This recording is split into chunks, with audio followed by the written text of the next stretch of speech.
MTN is Nigeria's biggest company, but its stock is basically a casino bet on the Naira. I know, it's a spicy take to start out a video, but hear me out. MTN Nigeria is a giant. They have over 80 million subscribers. That's like the entire population of Germany using their network. They are essential to life in Nigeria. So after a disastrous 2024 where they lost a ton of money, they've made a massive comeback in 2025. So today, we're diving deep to figure out, is this a brilliant comeback story to invest in, or is this a ticking time bomb that is tied to the Naira? So what does MTN actually do? Forget the telco provider that you know. Think of MTN as the NEPA or the power grid for Nigeria's entire digital life. Their voice and data network is the electricity that powers everything. Your calls, your WhatsApp, even you watching this video right now from Nigeria, that's them. And their data revenue grew by nearly 70% recently. So they're selling a lot of that electricity. Their new 5G and fiber networks are them upgrading that grid from like an old generator to a brand new power plant. And they were the first to launch 5G and are planning to connect 8 million homes to fiber by 2024. And their Momo payment system, that one is like a smart meter and a bank rolled all into one. It's their fintech arm and it's growing even faster than data, up over 71%. They're literally building the infrastructure of Nigeria's digital future. And for investors who were brave, this comeback has been wild. This stock has been a roller coaster. It hit an all-time low of 90 Naira back in 2020. But if you had invested just 100K in MTN Nigeria 1 year ago during that panic, today your investment will be worth over 246,000.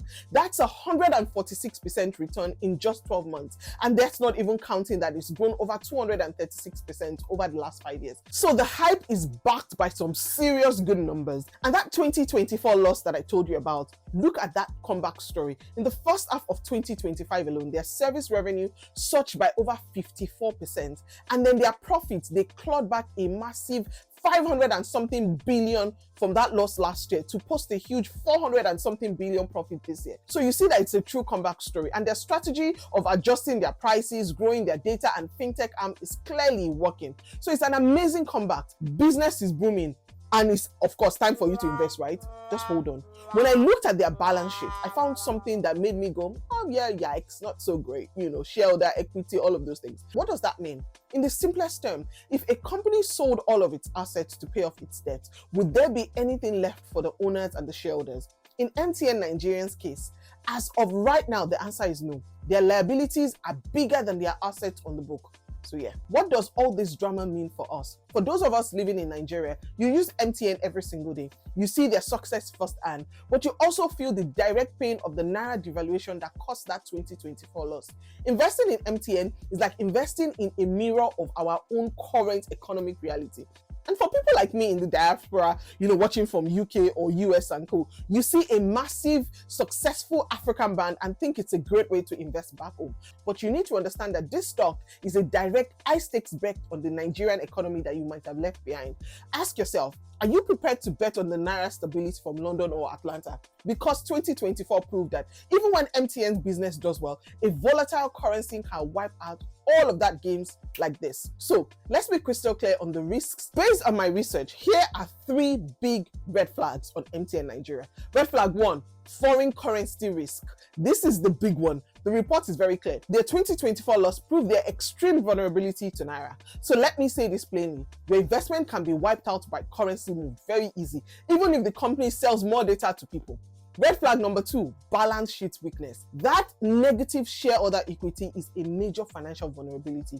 It means that the company's financial foundation is shaky. And then red flag number 3, regulatory risk. The Nigerian government has a history of eating MTN with major policy changes and fines. Their political risk is always there and can cause extreme stock price swings. So after all of that, is MTN Nigeria a buy or not? Here's how I'm looking at it based on my own personal investment framework. Remember, this is education, not personal finance advice. Yeah, let's do a green light, red flag sort of summary. The green light for me is they are undisputed market leader. Their comeback has been spectacular, and that fintech and Momo is a potential gold mine that could lead to a huge sort of future growth for them. Now, the red flag is also there. the extreme unavoidable currency risk, weak balance sheet I spoke. So for me, an investment in MTN Nigeria isn't really an investment in a phone company. It's a high risk, high reward bet on the Nigerian economy. If you are extremely bullish on the Naira, if you believe the Naira is stabilizing and you are a high risk investor who wants exposure, it could pay off big time. But if you are a risk averse investor who is looking for stability, this one would definitely give you sleepless nights. Let me know live. For my personal framework,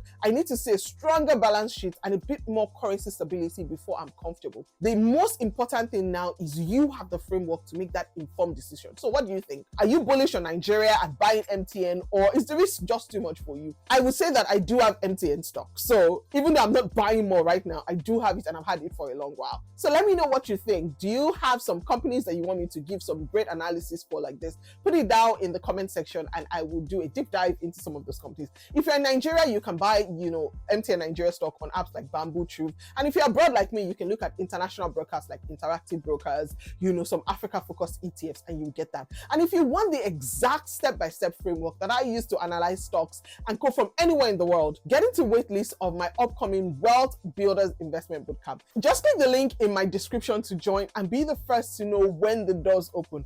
Don't forget to like, subscribe, and be here for more jargon-free finance. See you in the next video.